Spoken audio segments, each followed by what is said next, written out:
Welcome to my channel NCERT Hindi tutor. तो last video में हमने part 1 chapter 5 life processes from science class 10 cover किया था।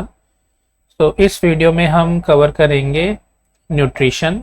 चलिए शुरू करते हैं। न्यूट्रिशन, पोषण। व्हेन वी वॉक और ride a bicycle we are using up energy. जब हम टहलते हैं या साइकिल की सवारी करते हैं तो हम ऊर्जा का उपयोग करते हैं। Even when we are not doing any apparent activity, energy is needed to maintain a state of order in our body. उस स्थिति में भी जब हम कोई आभासी क्रियाकलाप नहीं कर रहे हैं, हमारे शरीर में क्रम की स्थिति के अनुरक्षण के लिए ऊर्जा की आवश्यकता होती है। We also need materials from outside in order to grow, develop, synthesize protein and other substances needed in the body. वृद्धि, विकास, प्रोटीन संश्लेषण आदि में हमें बाहर से भी पदार्थों की आवश्यकता होती है। This source of energy and materials is the food we eat. यह ऊर्जा का स्रोत या तथा पदार्थ जो हम खाते हैं वह भोजन है। How do living things get their food? सजीव अपना भोजन कैसे प्राप्त करते हैं? The general requirement for energy and materials is common in all organisms, but it is fulfilled in different ways. सभी जीवों में ऊर्जा तथा पदार्थ की सामान्य आवश्यकता समान है, लेकिन इसकी आपूर्ति भिन्न विधियों से होती है। Some organisms use simple food material obtained from inorganic sources in the form of carbon dioxide and water. कुछ जीव अकार्बनिक स्रोतों से कार्बन डाइऑक्साइड तथा जल के रूप में सरल पदार्थ प्राप्त करते हैं। These organisms, the autotrophs, include green plants and some bacteria. ये जीव स्वपोषी हैं यानी कि ऑटोट्रॉप, जिनमें सभी हरे पौधे तथा कुछ जीवाणु हैं। Other organisms utilize complex substances. अन्य जीव जटिल पदार्थों का उपयोग करते हैं। These complex substances have to be broken down into simpler ones before they can be used for the upkeep and growth of the body. इन जटिल पदार्थों को सरल पदार्थों में खंडित करना अनिवार्य है ताकि ये जीव के समारक्षण तथा वृद्धि में प्रयुक्त हो सके। To achieve this, organisms use biocatalysts called enzymes. इसे प्राप्त करने के लिए जीव जैव उत्प्रेरक यानी कि बायोकैटलिस्ट का उपयोग करते हैं, जिन्हें एंजाइम कहते हैं। Thus, the heterotroph's survival depends directly or indirectly on autotrophs. Heterotrophic organisms include animals and fungi. अतः विषमपोषी उत्तरजीविता के लिए प्रत्यक्ष या परोक्ष रूप से स्वपोषी पर आश्रित होते हैं। जंतु तथा कवक इसी प्रकार के विषमपोषी जीवों में सम्मिलित हैं। ऑटोट्रोपिक न्यूट्रिशन, स्वपोषी पोषण। Carbon and energy requirements of the autotrophic organisms are fulfilled by photosynthesis. स्वपोषी जीव की कार्बन तथा ऊर्जा की आवश्यकताएं प्रकाश संश्लेषण द्वारा पूरी होती हैं। It is the process by which autotrophs take in substances from the outside and convert them into stored form of energy. यह वह प्रक्रम है जिसमें स्वपोषी बाहर से लिए पदार्थों को ऊर्जा संचित रूप में परिवर्तित कर देता है। This material is taken in the form of carbon dioxide and water, which is converted into carbohydrates in the presence of sunlight and chlorophyll. ये पदार्थ कार्बन डाइऑक्साइड तथा जल के रूप में लिए जाते हैं, जो सूर्य के प्रकाश तथा क्लोरोफिल की उपस्थिति में कार्बोहाइड्रेट में परिवर्तित कर दिए जाते हैं। Carbohydrates are utilized for providing energy to the plant. Carbohydrate पौधों को ऊर्जा प्रदान करने में प्रयुक्त होते हैं। We will study how this takes place in the next section. अगले अनुभाग में हम अध्ययन करेंगे कि यह कैसे होता है। The carbohydrates which are not used immediately are stored in the form of starch, which serves as the internal energy reserve to be used as and when required by the plant. जो carbohydrate तुरंत प्रयुक्त नहीं होते हैं उन्हें मंड के रूप में संचित कर लिया जाता है। मंड यानी कि स्टार्च। यह रक्षित आंतरिक ऊर्जा की तरह कार्य करेगा तथा पौधे द्वारा आवश्यकता अनुसार प्रयुक्त कर लिया जाता है। A somewhat similar situation is seen in us where some of the energy derived from the food we eat is stored in our body in the form of glycogen. कुछ इसी तरह की स्थिति हमारे अंदर भी देखी जाती है। हमारे द्वारा खाए गए भोजन में व्युत्पन्न ऊर्जा का कुछ भाग हमारे शरीर में ग्लाइकोजन के रूप में संचित हो जाता है। 6CO2 plus 12H2O under chlorophyll and sunlight gives C6H12O6 glucose plus 6O2 plus 6H2O. Let us now see what actually happens during the process of photosynthesis. The following event occurs during the process. अब हम देखते हैं कि प्रकाश संश्लेषण प्रक्रम में वास्तव में क्या होता है। इस प्रक्रम के दौरान निम्नलिखित घटनाएं होती हैं। Absorption of light energy by chlorophyll, chlorophyll द्वारा प्रकाश ऊर्जा को अवशेषित करना। Conversion of light energy to chemical energy and splitting of water molecules into hydrogen and oxygen, प्रकाश ऊर्जा को रासायनिक ऊर्जा में रूपांतरित करना तथा जल अणुओं को हाइड्रोजन तथा ऑक्सीजन में अपघटन। Reduction of carbon dioxide to carbohydrates, carbon dioxide का कार्बोहाइड्रेट में अपचयन। These steps need not take place one after the other immediately. For example, desert plants takes up carbon dioxide at night and prepare an intermediate which is acted upon by the energy absorbed by the chlorophyll during the day. यह आवश्यक नहीं कि ये चरण तत्काल एक के बाद दूसरा हो। उदाहरण के लिए मरुस्थल पौधे रात्रि में कार्बन डाइऑक्साइड लेते हैं और एक मध्यस्थ उत्पाद बनाते हैं। दिन में क्लोरोफिल ऊर्जा अवशोषित करके अंतिम उत्पाद बनाता है। Let us see how each of the components of the above reaction are necessary for photosynthesis. आइए हम देखते हैं कि उपरोक्त अभिक्रिया का प्रत्येक घटक प्रकाश संश्लेषण के लिए किस प्रकार आवश्यक है। If you carefully observe a cross section of a leaf under the microscope shown in figure 5.1, you will notice that some cells contains green dot. यदि आप ध्यान पूर्वक एक पत्ती के अनुप्रस्थ काट का सूक्ष्मदर्शी द्वारा अवलोकन करेंगे चित्र 5.1, तो आप नोट करेंगे कि कुछ कोशिकाओं में हरे रंग के बिंदु दिखाई देते हैं। These green dots are cell organelles called chloroplasts which contain chlorophyll. ये हरे बिंदु कोशिका अंग हैं जिन्हें क्लोरोप्लास्ट कहते हैं, इनमें क्लोरोफिल होते हैं। तो आप देख सकते हो ये हरी सी जो डॉट्स हैं फिगर 5.1 में क्रॉस सेक्शन ऑफ लीफ, तो ये रहा हमारा chloroplast. Let us do an activity which demonstrate that chlorophyll is essential for photosynthesis. आइए हम एक क्रियाकलाप करते हैं जो दर्शाता है कि प्रकाश संश्लेषण के लिए क्लोरोफिल आवश्यक है। एक्टिविटी 5.1 क्रियाकलाप 5.1 take a potted plant with variegated leaves, for example money plant और क्रोटॉन्स। गमले में लगा एक शबलित पत्ती, उदाहरण के लिए मनी प्लांट या क्रोटॉन का पौधा वाला पौधा लीजिए। Keep the plant in a dark room for 3 days so that all the starch gets used up. पौधे को 3 दिन अंधेरे कमरे में रखिए ताकि उसका संपूर्ण मंड प्रयुक्त हो जाए। Now keep the plant in sunlight for about 6 hours। अब पौधे को लगभग 6 घंटे के लिए सूर्य के प्रकाश में रखिए। Pluck a leaf from the plant, mark the green areas in it and trace them on a sheet of paper. पौधे से एक पत्ती तोड़ लीजिए, इसमें हरे भाग को अंकित करिए तथा उन्हें एक कागज पर ट्रेस कर लीजिए। Dip the leaf in boiling water for a few minutes. कुछ मिनट के लिए इस पत्ती को उबलते पानी में डाल दीजिए। After this immerse it in a beaker containing alcohol. इसके बाद इसे अल्कोहल से भरे बीकर में डुबा दीजिए। Carefully place the above beaker in a water bath and heat till the alcohol begins to boil.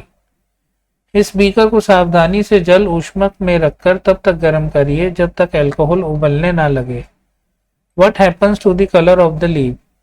What is the color of the solution? पत्ती के रंग का क्या होता है? विलयन यानी सॉल्यूशन का रंग कैसा हो जाता है? Now dip the leaf in a dilute solution of iodine for a few minutes. अब कुछ मिनट के लिए इस पत्ती को आयोडीन के तनु विलयन में डाल दीजिए। Take out the leaf and rinse off the iodine solution. पत्ती को बाहर निकालकर उसके आयोडीन को धो डालिए। Observe the color of the leaf and compare this with the tracing of the leaf done in the beginning, figure 5.2. पत्ती के रंग चित्र 5.2 का अवलोकन कीजिए और प्रारंभ में पत्ती का जो ट्रेस किया था उससे इसकी तुलना कीजिए।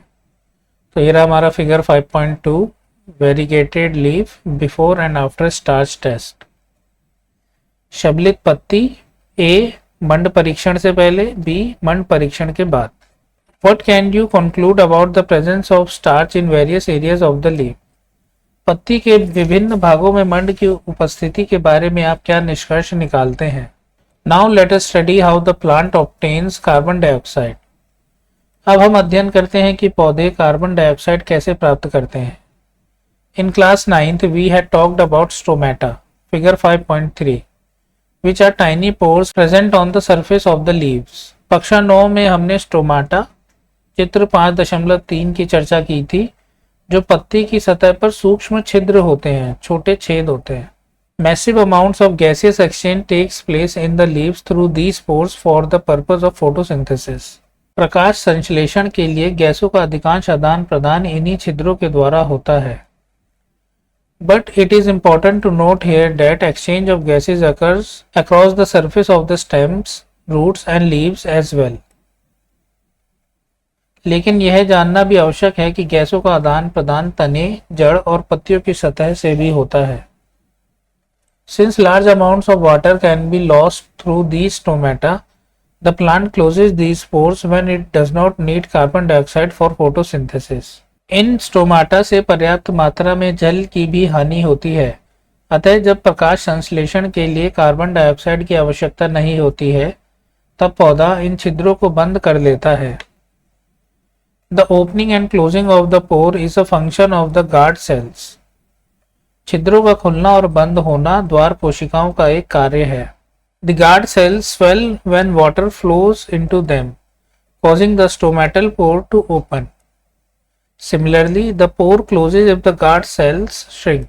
द्वार कोशिकाओं में जब जल अंदर जाता है तो वे फूल जाती हैं और स्टोमाटा का छिद्र खुल जाता है।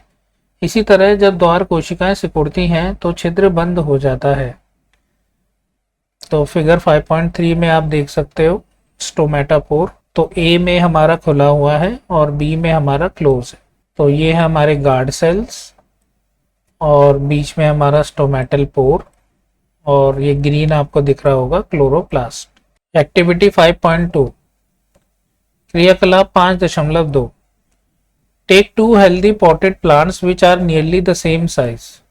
लगभग समान आकार के गमले में लगे 2 पौधे लीजिए। Keep them in a dark room for 3 days।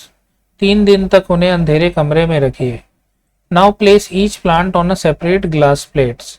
Place a watch glass containing potassium hydroxide by the sides of one of the plants. The potassium hydroxide is used to absorb carbon dioxide. अब प्रत्येक पौधे को अलग अलग कांच पट्टिका पर रखिए। एक पौधे के पास वॉच ग्लास में पोटेशियम हाइड्रोक्साइड रखिए। पोटेशियम हाइड्रोक्साइड का उपयोग कार्बन डाइऑक्साइड को अवशोषित करने के लिए किया जाता है। Cover both plants with separate bell jars as shown in figure 5.4। चित्र 5.4 के अनुसार दोनों पौधों को अलग अलग बेल जार से ढक दीजिए। तो ये रहा हमारा figure 5.4 experimental setup with potassium hydroxide A और बी में without potassium hydroxide. Use vaseline to seal the bottom of the jars to the glass plate so that the setup is airtight. Jar के तले को seal करने के लिए कांच पट्टिका पर वैसलीन लगा देते हैं। इससे प्रयोग वायुरोधी हो जाता है। Keep the plants in sunlight for about 2 hours। लगभग 2 घंटों के लिए पौधे को सूर्य के प्रकाश में रखिए। Pluck a leaf from each plant and check for the presence of starch as in the above activity। प्रत्येक पौधे से एक पत्ती तोड़िए तथा उपरोक्त क्रियाकलाप की तरह उसमें मंड की उपस्थिति की जांच कीजिए। Do both the leaves show the presence of the same amount of starch. क्या दोनों पत्तियां समान मात्रा में मंड की उपस्थिति दर्शाती हैं? What can you conclude from this activity? इस क्रियाकलाप से आप क्या निष्कर्ष निकालते हो? Based on the 2 activities performed above, can we design an experiment to demonstrate that sunlight is essential for photosynthesis? उपरोक्त 2 क्रियाकलापों के आधार पर क्या हम ऐसा प्रयोग कर सकते हैं जिससे प्रदर्शित हो सके कि प्रकाश संश्लेषण के लिए सूर्य की प्रकाश की आवश्यकता होती है? So far we have talked about how autotrophs meet their energy requirements. अब तक हम चर्चा कर चुके हैं कि स्वपोषी अपनी ऊर्जा आवश्यकता की पूर्ति कैसे करते हैं। But they also need other raw materials for building their body. लेकिन उन्हें भी अपने शरीर के निर्माण के लिए अन्य कच्ची सामग्री की आवश्यकता होती है। Water used in photosynthesis is taken up from the soil by the roots in terrestrial plants. स्थलीय पौधे प्रकाश संश्लेषण के लिए आवश्यक जल की पूर्ति जड़ों द्वारा मिट्टी में उपस्थित जल के अवशोषण से करते हैं। Other materials like nitrogen, phosphorus, iron and magnesium are taken up from the soil. Nitrogen, phosphorus, लोहा तथा मैग्नीशियम सरीखे अन्य पदार्थ भी मिट्टी से लिए जाते हैं। Nitrogen is essential element used in the synthesis of proteins and other compounds. Nitrogen एक आवश्यक तत्व है जिसका उपयोग प्रोटीन तथा अन्य यौगिकों के संश्लेषण में किया जाता है. This is taken up in the form of inorganic nitrates or nitrites, or it is taken up as organic compounds which have been prepared by bacteria from atmospheric nitrogen. इसे अकार्बनिक नाइट्रेट या नाइट्राइट के रूप में लिया जाता है. इन्हें उन कार्बनिक पदार्थों के रूप में लिया जाता है जिन्हें जीवाणु वायुमंडलीय नाइट्रोजन से बनाते हैं. हेट्रोट्रोपिक न्यूट्रिशन, विषम पोषी पोषण. Each organism is adapted to its environment. प्रत्येक जीव अपने पर्यावरण के लिए अनुकूलित है. The form of nutrition differs depending on the type and availability of food material as well as how it is obtained by the organism. भोजन के स्वरूप एवं उपलब्धता के आधार पर पोषण की विधि विभिन्न प्रकार की हो सकती है. For example, whether the food source is stationary such as grass or mobile such as deer would allow for differences in how the food is accessed and what is the nutritive apparatus used by a cow and a lion. इसके अतिरिक्त यह जीव के भोजन ग्रहण करने के ढंग पर भी निर्भर करती है. उदाहरण के लिए, यदि भोजन स्रोत अचल जैसे कि घास या गतिशील जैसे हिरण है, दोनों प्रकार के भोजन का अभिगम का तरीका भिन्न भिन्न है तथा गाय व शेर किस पोषक उपकरण का उपयोग करते हैं. There is a range of strategies by which the food is taken in and used by the organism. जीवों द्वारा भोजन ग्रहण करने और उनके उपयोग की अनेक युक्तियां हैं. Some organisms break down the food material outside the body and then absorb it. कुछ जीव भोज्य पदार्थों का विघटन शरीर के बाहर ही कर देते हैं और तब उसका अवशोषण करते हैं. Examples are fungi like bread molds, yeast and mushrooms. फफूंदी, यीस्ट तथा मशरूम आदि कवक इसके उदाहरण हैं. Other take in whole material and break it down inside their bodies. अन्य जीव संपूर्ण भोजन पदार्थ का अंतर्ग्रहण करते हैं तथा उनका पाचन शरीर के अंदर होता है. What can be taken in and broken down depends on the body design and functioning. जीव द्वारा किस भोजन का अंतर्ग्रहण किया जाए या उसके पाचन की विधि उसके शरीर की अभिकल्पना तथा कार्यशैली पर निर्भर करती है. Some other organisms derive nutrition from plants or animals without killing them. This parasitic nutritive strategy is used by a wide variety of organisms like Cascata, Amarbil, ticks, lice, leeches and tapeworm. कुछ अन्य जीव पौधों और जंतुओं को बिना मारे उनसे पोषण प्राप्त करते हैं. यह पोषण युक्ति अमरबेल, किलनी, जूं, लीच और फीताकृमि सरीखे बहुत से जीवों द्वारा प्रयुक्त होते हैं. How do organisms obtain their nutrition? जीव अपना पोषण कैसे करते हैं? Since the food and the way it is obtained differ, the digestive system is different in various organisms. क्योंकि भोजन और उसके अंतर्ग्रहण की विधि भिन्न है, अतः विभिन्न जीवों में पाचन तंत्र भी भिन्न है. In single-celled organisms, the food may be taken in by the entire surface. एक कोशिकीय जीवों में भोजन संपूर्ण सतह से लिया जा सकता है. But as the complexity of the organisms increases, different parts become specialized to perform different functions. लेकिन जीव की जटिलता बढ़ने के साथ साथ विभिन्न कार्य करने वाले अंग विशिष्ट हो जाते हैं. For example, amoeba takes in food using temporary finger-like extensions of the cell surface which fuse over the food particle forming a food vacuole. Figure 5.5. उदाहरण के लिए अमीबा कोशिकीय सतह से उंगली जैसे अस्थायी प्रवर्ध की मदद से भोजन ग्रहण करता है.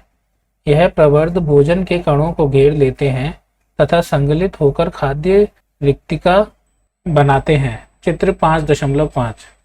तो जैसा कि आप फिगर 5.5 देख सकते हो, न्यूट्रिशन इन अमीबा. तो अमीबा में पोषण, तो इसमें आप देख सकते हो तो न्यूक्लियस है जो ब्लैक सा आपको सेंटर में दिख रहा है ये, और ये हमारा फूड पार्टिकल है रेड में. आगे पढ़ते हैं हम. Inside the food vacuole complex substances are broken down into simpler ones which then diffuse into the cytoplasm. खाद्य रिक्तिका के अंदर जटिल पदार्थों का विघटन सरल पदार्थों में किया जाता है और वे कोशिका द्रव्य में विसरित हो जाते हैं. कोशिका द्रव्य means cytoplasm.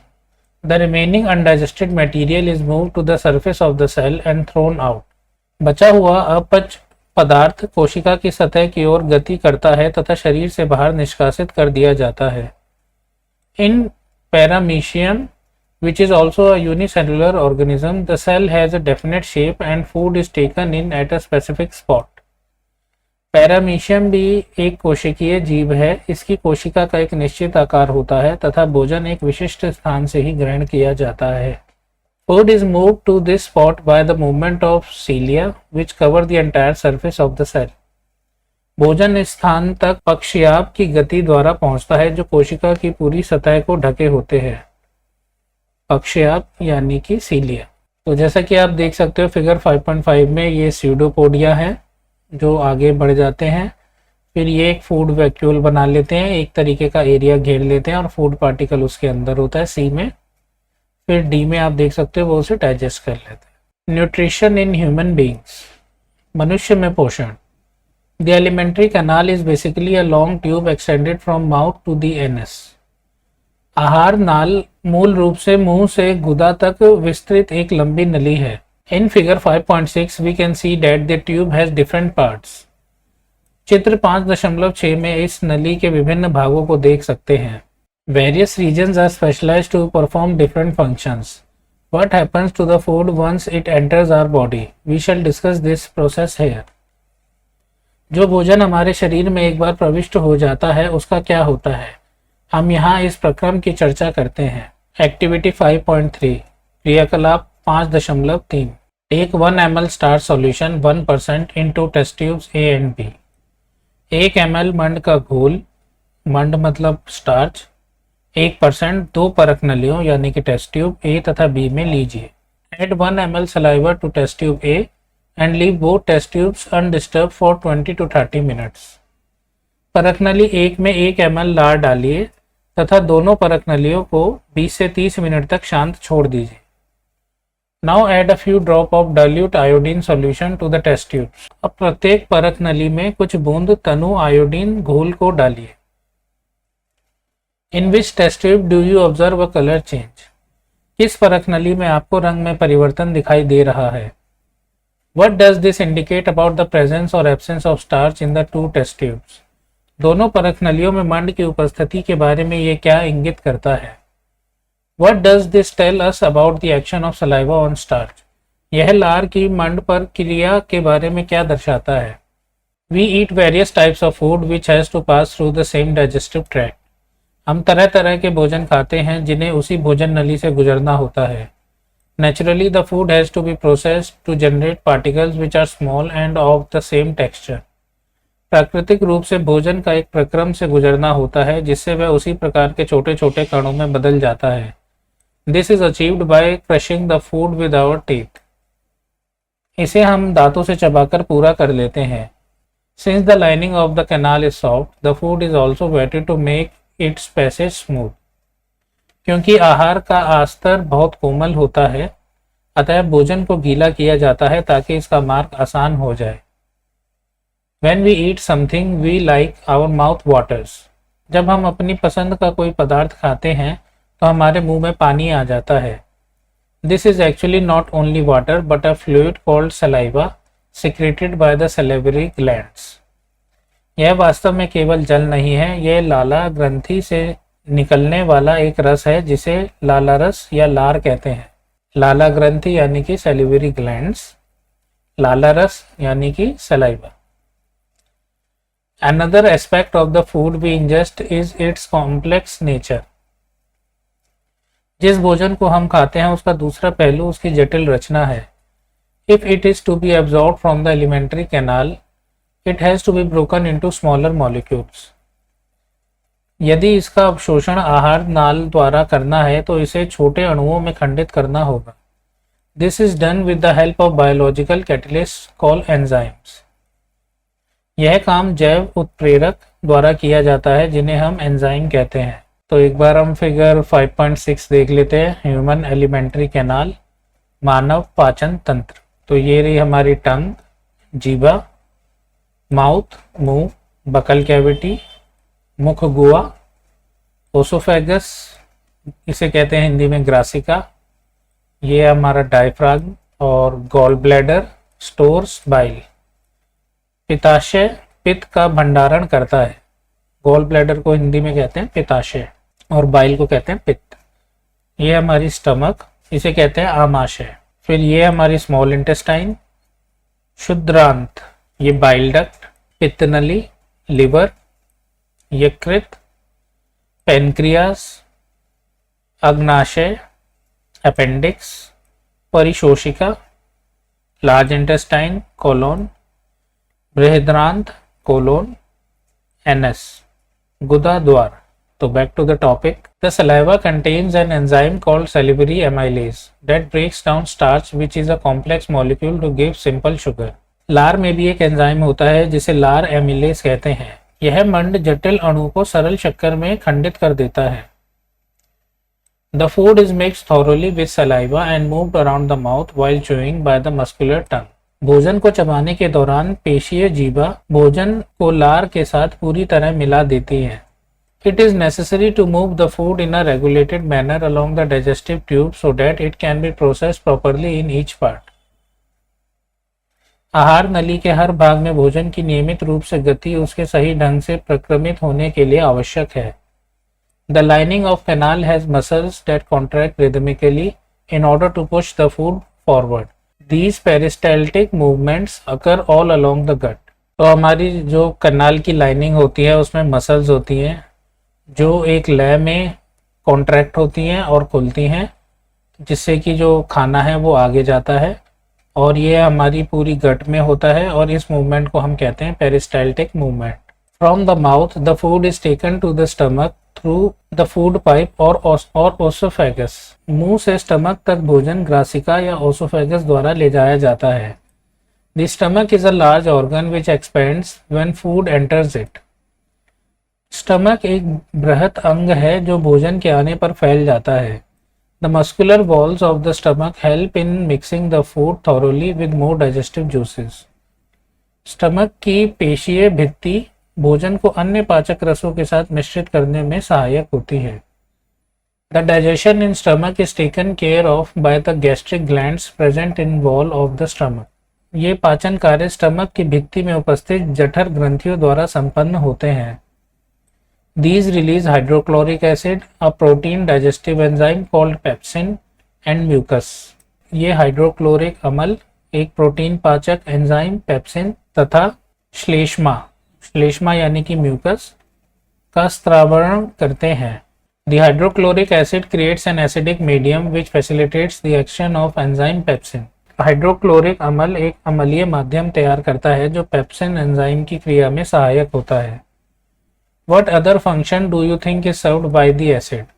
The mucus protects the inner lining of the stomach from the action of the acid under normal conditions. तो यह हमारा कह रहा है जो म्यूकस है जो स्टमक की इनर लाइनिंग्स है, अंदर की जो त्वचा है स्टमक की उसे बचाता है एसिड के एक्शन से under normal conditions. We have often heard of adults complaining about acidity. Can this be related to what has been discussed above? हमने बहुत वयस्कों को एसिडिटी अथवा अम्लता की शिकायत करते सुना है। क्या इसका संबंध उपरोक्त वर्णित विषय से तो नहीं है? The exit of food from the stomach is regulated by a sphincter muscle which releases it in small amounts into the small intestine. पेट से भोजन अब क्षुद्रांत यानी कि स्मॉल इंटेस्टाइन में प्रवेश करता है। यह अवरोधिनी पेशी यानी कि स्फिंक्टर मसल द्वारा नियंत्रित होता है। From the stomach, the food now enters the small intestine. खाना अब हमारे पेट से हमारी छोटी आंत में प्रवेश करता है। This is the longest part of the alimentary canal which is fitted into a compact space because of extensive coiling. The length of the small intestine differs in various animals depending on the food they eat. Herbivores eating grass need a longer small intestine to allow the cellulose to be digested. विभिन्न जंतुओं में छोटी आंत की लंबाई उनके भोजन के प्रकार के अनुसार अलग अलग होती है। घास खाने वाले शाकाहारी का सेल्यूलोज पचाने के लिए लंबी छोटी आंत की आवश्यकता होती है। Meat is easier to digest, hence carnivores like tigers have a shorter small intestine. मांस का पाचन सरल है, अतः बाघ जैसे मांसाहारी की छोटी आंत छोटी होती है। The small intestine is the site of the complete digestion of carbohydrates, proteins and fats. छोटी आंत कार्बोहाइड्रेट, प्रोटीन तथा वसा के पूर्ण पाचन का स्थल है। It receives the secretions of the liver and pancreas for this purpose. इस कार्य के लिए यह लिवर और पेनक्रियास से स्त्रावण प्राप्त करती है। स्त्रावण यानी कि secretions. The food coming from the stomach is acidic and has to be made alkaline for the pancreatic enzymes to act. पेट से आने वाला भोजन अम्लीय है यानी कि एसिडिक है और अग्न्याशिक एंजाइमों की क्रिया से उसे क्षारीय बनाया जाता है। क्षारीय यानी कि एल्कलाइन और आग्नेयाशिक एंजाइमों यानी कि pancreatic enzyme. Bile juice from the liver accomplishes this in addition to acting on fat. Liver से बाइल जूस इस कार्य को करता है। यह कार्य फैट वसा पर क्रिया करने के अतिरिक्त है। Fats are present in the intestine in the form of large globules which makes it difficult for enzymes to act on them. छोटी आंत में वसा यानी कि फैट बड़ी गोलिकाओं के रूप में होता है जिससे उस पर एंजाइम का कार्य करना मुश्किल हो जाता है। Bile salt break them down into smaller globules increasing the efficiency of enzyme action. तो लवण यानी कि बाइल सॉल्ट उन्हें छोटी गोलिकाओं में खंडित कर देता है जिससे एंजाइम की क्रियाशीलता बढ़ जाती है। This is similar to the emulsifying action of soaps on dirt that we have learnt about in chapter 4. यह साबुन का मैल पर इमल्सीकरण की तरह ही है जिसके विषय में हम अध्याय 4 में पढ़ चुके हैं। The pancreas secretes pancreatic juice which contains enzymes like trypsin for digesting proteins and lipase for breaking down emulsified fats. अग्न्याशय यानी कि पैनक्रियास एंड अग्न्याशिक रस यानी कि पैनक्रियाटिक जूस का सिक्रीशन करता है यानी कि स्त्रावरण करता है जिसमें प्रोटीन के पाचन के लिए ट्रिप्सिन एंजाइम होता है तथा इमल्सीकृत वसा फैट को पाचन करने के लिए लाइपेस एंजाइम होता है। The walls of the small intestine contain glands which secrete intestinal juice. छोटी आंत के भित्ति में ग्रंथि होती है जो आंत्र रस स्त्रावित करती है यानी कि सिक्रेट करती है। The enzymes present in it finally convert the proteins to amino acids, complex carbohydrates into glucose and fats into fatty acid and glycerol. इसमें उपस्थित एंजाइम अंत में प्रोटीन को अमीनो अम्ल, जटिल कार्बोहाइड्रेट को ग्लूकोज में तथा वसा को वसा अम्ल तथा ग्लिसरॉल में परिवर्तित कर देते हैं। Digested food is taken up by the walls of the intestine. The inner lining of the small intestine has numerous finger-like projections called villi, which increase the surface area for absorption. पाचित भोजन को आंत्र की भित्ति अवशेषित कर लेती है यानी कि जो फूड डाइजेस्ट हुआ है उसे हमारी जो आंत की अंदर की दीवार है वो एब्जॉर्ब कर लेती है, उसे ले लेती है। छोटी आंत के आंतरिक अस्तर पर अनेक अंगुली जैसे प्रवर्ध होते हैं जिन्हें दीर्घरोम कहते हैं। दीर्घरोम मतलब कि विली। ये एब्जॉर्प्शन का सतही क्षेत्रफल बढ़ा देते हैं। The villi are richly supplied with blood vessels which take the absorbed food to each and every cell of the body where it is utilized for obtaining energy, building up new tissues and the repair of old tissues. यानी कि Willie में रुधिकर वाहिकाओं की बहुतायात होती है जो भोजन को अवशोषित करके शरीर की प्रत्येक कोशिका तक पहुंचाते हैं। यहाँ इसका उपयोग ऊर्जा प्राप्त करने, नए ऊतकों के निर्माण और पुराने ऊतकों की मरम्मत में होता है। The unabsorbed food is sent into the large intestine where its wall absorb more water from this material. बिना पचा भोजन बृहदांत यानी कि लार्ज इंटेस्टाइन में भेज दिया जाता है जहां लार्ज इंटेस्टाइन इस पदार्थ में से जल का अवशोषण कर लेते हैं, एब्जॉर्ब कर लेते हैं। The rest of the material is removed from the body via anus. अन्य पदार्थ गुदा द्वारा यानी कि एनस द्वारा शरीर के बाहर कर दिया जाता है। The exit of this waste material is regulated by the anal sphincter. इस वेस्ट पदार्थ का बहिक्षेपण गुदा अवरोधनी द्वारा नियंत्रित किया जाता है यानी कि एनाल स्फिंक्टर से रेगुलेट किया जाता है वेस्ट मटेरियल का एग्जिट। डेंटल कैरीज, दंत शरण। मोर टू नो, क्या आप जानते हैं डेंटल कैरीज और tooth decay causes gradual softening of animal and dentine.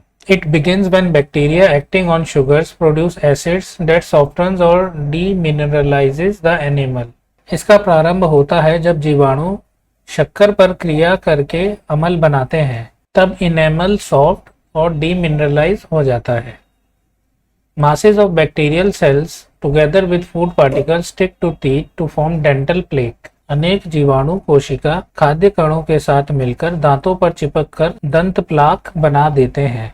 Saliva cannot reach the tooth surface to neutralize the acid as plaque covers the teeth. Plaque दांत को ढक लेता है, इसलिए लार अम्ल का उदासीन करने के लिए दंत सतह तक नहीं पहुंच पाती है। Brushing the teeth after eating removes the plaque before the bacteria produce acids. इससे पहले कि जीवाणु अम्ल पैदा करे, भोजन उपरांत दांतों में ब्रश करने से प्लाक हट सकता है। If untreated, microorganisms may invade the pulp, causing inflammation and infection.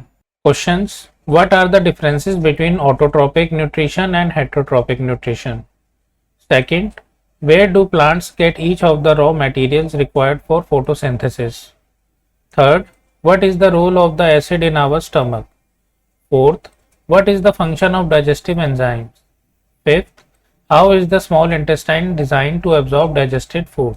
Question 1. What are the differences between autotrophic nutrition and heterotrophic nutrition? तो उसके लिए हमने टेबल बना रखा है। First, autotrophic nutrition. Second, heterotrophic nutrition. In this mode of nutrition, an organism makes or synthesizes its own food. In this mode of nutrition, an organism cannot make or synthesize its own food. Organisms use simple inorganic materials like carbon dioxide and water and synthesize their food in the presence of sunlight. Organisms cannot make their own food from simple inorganic matter and depend on other organisms for their food. All green plants and some algae undergo this mode of nutrition. All the animals, most bacteria and fungi undergo this mode of nutrition. Question 2. Where do plants get each of the raw materials required for photosynthesis?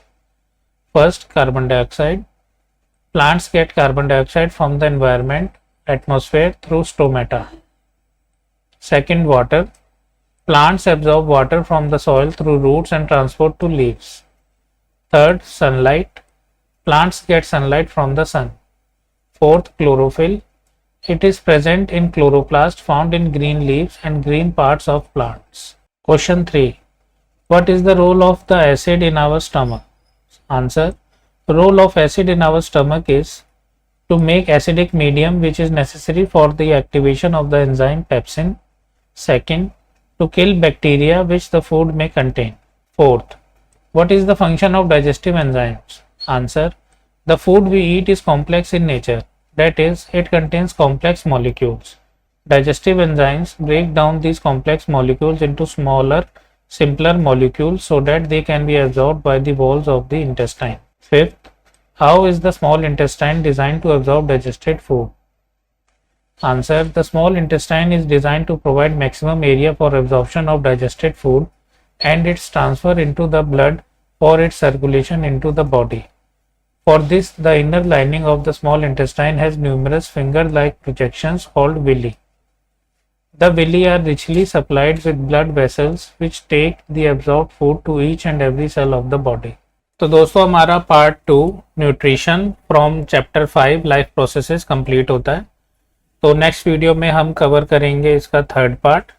बाकी previous videos और next videos के जो भी links हैं वो मैंने description में डाल दिए हैं ताकि आपको ढूंढने में आसानी रहे। तो मिलते हैं नेक्स्ट वीडियो में। अगर आपको वीडियो अच्छी लगे तो इसे लाइक और शेयर कीजिएगा और मेरे चैनल को subscribe. Thank you for watching.